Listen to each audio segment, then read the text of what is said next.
welcome back to Real Reviews. This is Cody Williams, and we're here to talk about the movie Ant-Man and the Wasp: Quantumania.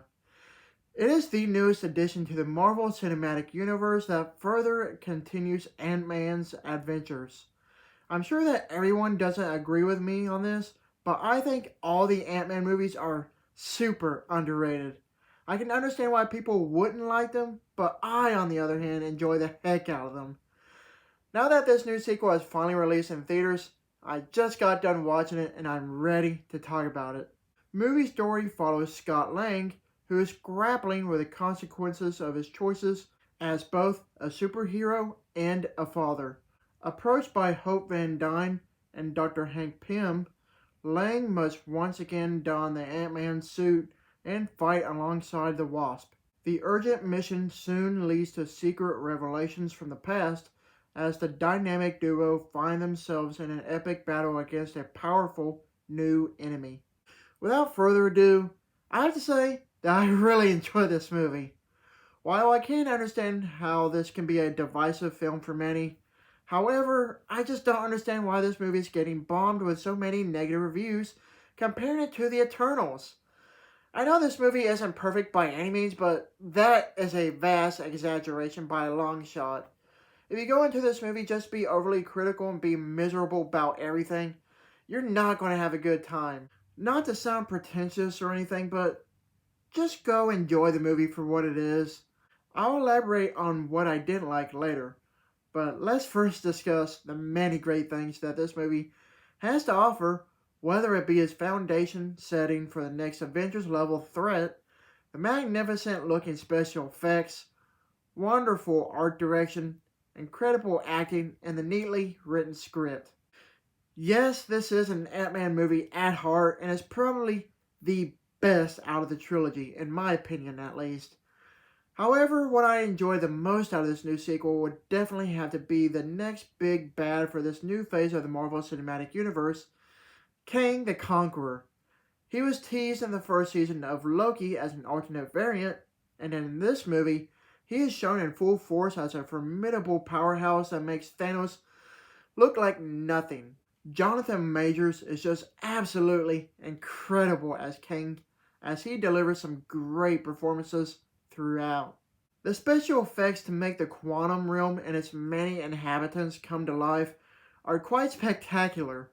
I really enjoy the aesthetics of it all and the overall art direction because the movie is just absolutely visually stunning to say the least, with its phenomenal CGI and whatever use of practical effects. It's not a spoiler since the character was shown in the trailers, but I thought the addition of MODOK as a secondary antagonist was great really. He may look goofy with the uncanny valley CGI for the oversized head, but you have to remember that he was goofy looking from the character's initial conception in the comics. I won't give anything else away, but I really enjoy the live-action debut of the character. Alongside Jonathan Majors, we do have some awesome performances from the great Paul Rudd, Michael Douglas, Michelle Pfeiffer, and Evangeline Lilly. Just like the previous movies, they all work together perfect with their charisma and whimsical banter.